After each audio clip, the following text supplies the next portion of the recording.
ગતરોજ ફરી એકવાર સર્જાયેલ પૂરની પરિસ્થિતિને લઈ તંત્રએ કાર્યવાહી માટે સજ્જ બન્યું છે।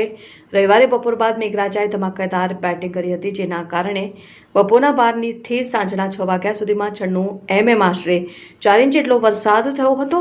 ખાસ કરીને બપોરે 2 થી 4ના ગાળામાં 76 mm 2.5 ઇંચ જેટલો વરસાદ ખાબક્યો હતો, જેના કારણે કારેલીબાગ, પોલો ગ્રાઉન્ડ, વડસર, તરસાલી, અલકાપુરી, સોમા તળાવ, Ajwa road, new VIP road, Waghodia road સહિતના નીચાણવાળા વિસ્તારોમાં પાણી ભરાયા હતા।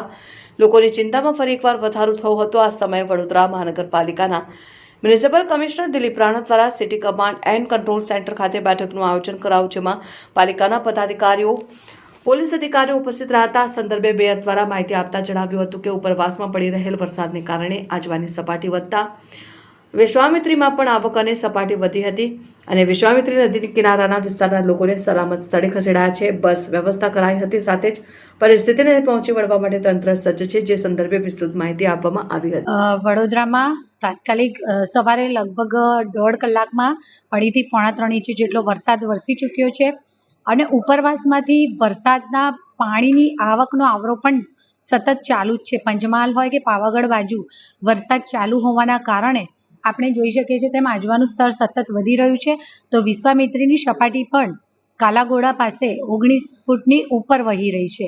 હાલ પૂરતું તાત્કાલિક તો કોઈ એવી ઇમરજન્સીની સિચ્યુએશન નથી, પરંતુ ગત રોજ મોડી સાંજના સમયે કમિશનર શ્રી દિલીપભાઈ રાણા દ્વારા સિટી કમાન્ડ સેન્ટર ખાતે એક તકેદારીના પગલાંના ભાગરૂપે એક તાકીદની બેઠક પણ કરી લેવામાં આવી હતી, જેથી કરી અને જો આજે વરસાદ વધુ પડે અને કોઈ પૂર જેવી પરિસ્થિતિનું નિર્માણ થાય તો એના માટેની તૈયારીઓ બધી જ કરી દેવામાં આવી હતી। પરંતુ હાલ પૂરતું હમણાં કોઈ ચિંતાનો વિષય નથી। હા, ચોક્કસ વિશ્વામિત્રી નદીના કિનારાના અને તટના વિસ્તારમાં કે જ્યાં મોસ્ટલી અફેક્ટેડ એરિયા છે અને નીચાણવાળા વિસ્તારો છે કે જેમાં લગભગ 22-24 ફૂટ અને 26 ફૂટ ક્રોસ થવા પર તાત્કાલિક એ લોકોને સ્થળાંતર કરવા પડે, ત્યારે આ બધી જ તૈયારીઓ કોર્પોરેશન દ્વારા કરી દેવામાં આવી છે। વડોદરા મહાનગરપાલિકા દ્વારા સમગ્ર શહેરમાં જ્યાં નીચાણવાળા વિસ્તાર છે આ બધી જ જગ્યાએ બસો પણ મૂકી દેવામાં આવી છે અને તંત્ર સાબતું છે। તંત્રે પોતાની પૂરેપૂરી તૈયારીઓ કરી લીધેલી છે।